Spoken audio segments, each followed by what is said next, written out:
face of Reverie and the ultimate star, Miss Jeneline Mercado! Hi! Palakpakan naman po natin!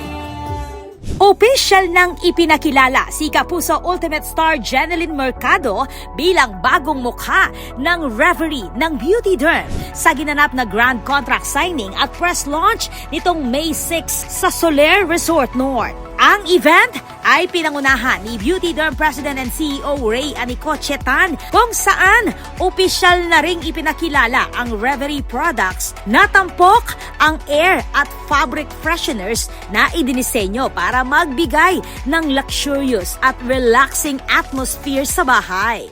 Our Reverie line, Reverie means daydream, is designed for those who appreciate the comfort, the calmness, the strength, and the character of a welcoming space.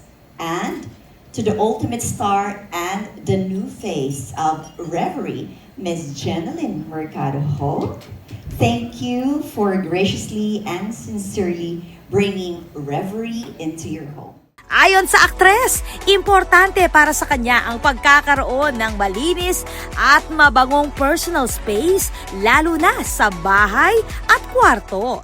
Sa pagmabango, marami kang naaalala na emotions, marami kang mga naaalalang memories. Depende sa kung ano yung scent na pinabango mo sa kwarto. Importante siya, nakakaset siya ng mood, nakaka-uplift siya. Inamin din ng Kapuso actress na OC siya pagdating sa kalinisan at amoy ng kanyang bahay. Kaya naman, swak umano sa kanyang lifestyle ang naturang produkto. Sobra. Mana ako kay ate sa super na pagka-OC. OC kasi parang ang sarap din bukod sa pagmabango yung bahay mo. Ganon din na pagka maayos lahat ng gamit mo, parang yung thoughts mo maayos din. Di ba, pag pagod ka galing ng trabaho, makikita mo, ang dumi-dumi ng bahay, ang gulo-gulo. Di ba, Iba yung amoy, especially when you open the aircon. Correct.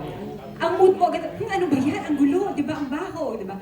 So, pagka mabango at malinis, organized, nakaka-apekto siya sa emotions, nakaka-apekto siya sa mood ng isang tao. Bukod sa contract signing, abay, meron ding pa-advance birthday surprise ang Beauty Derm para sa Ultimate Star. Everybody sing!